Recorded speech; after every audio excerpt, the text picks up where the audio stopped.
Let's bring in Keith Fitz-Gerald. He's a principal at Fitz-Gerald Group. Keith, good to see you today. So you get the jobs report out today. You see the market reaction. How do you put this together in any kind of cohesive strategy moving through October and toward the end of the year?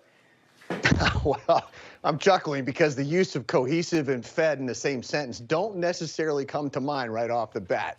The way I look at this, the data, the Fed, they are as wrong about rates and labor as they were about transitory. So I look at a report like today and say, where can I buy that makes sense given a longer term time horizon? Chips are getting shellacked. I don't think the Fed's on target, so I'm going to go into the fight, not away from it.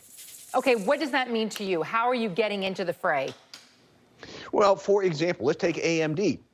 Revenues are still up 29% year over year. Everybody's flipping out because they supposedly aren't going to meet guidance. Well, you know what? That's the sign of prudent management. They're adjusting ahead of time. 90% of the world's data has been created within the last few years. They are a key player in managing that, and that genie is never going back in the bottle. So I've got a longer time horizon. That's that's right on my radar. That's the kind of thing I like to buy when the markets gets carried out feet first. Well, you can see how the stock is reacting today, down 12% as AMD pre-announced revenue and margins that were lower on weaker client segment revenue. This pre-announcement stuff is just, I guess it's what, take it on the chin early, don't wait for earnings? I think that's one way to look at it, but I look at it this way. Companies figured out by accident last quarter that they can engage in the politicians' game, spin control. So they're coming out with preemptive announcements, trying to mitigate the damage ahead of time. And what they should be doing is saying, hey, look at all the other stuff that's actually still working for us, but they're missing that opportunity, in my humble opinion.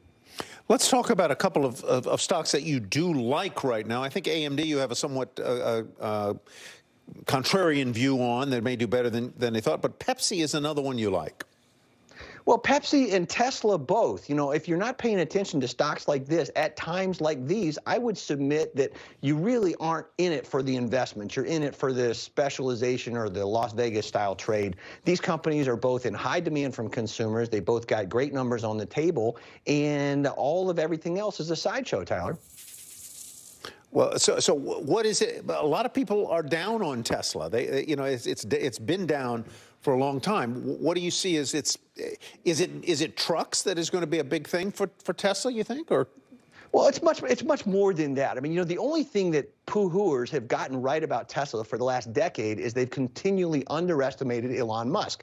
What the street doesn't like about him is the fact that he plays by his own rules. He's got the cash to do it, and he makes bold, sweeping moves at times when the market doesn't expect it. So I like a maverick. I like that idea. It's returned thousands of % over the last decade. He's into electrical trading, car production, Do you like a maverick who arguably is overpaying for Twitter? Yeah, I don't know that you can fairly say he's overpaying for Twitter because you don't know what his plans are any more than I do. So I agree with you. I think that's currently the question on my mind, but it doesn't bother me because I think he's going to reinvent that space, and he's got something in his mind that he hasn't yet made available to the public. All right, well, we will see. It is going to be interesting to see no matter what. Keith, thank you so much for your insights today. Keith Fitz-Gerald, we appreciate it. Hi, it's Keith here. Thanks for checking out today's highlight clip. What'd you think? Did I make sense? Is there something you'd like to add? Make sure you leave a comment down below, and of course, click subscribe to keep up right here on YouTube, or sign up for the email newsletter at the link below. You can also find me on Twitter and Instagram for my real-time thoughts on markets, analysis, and a whole lot more.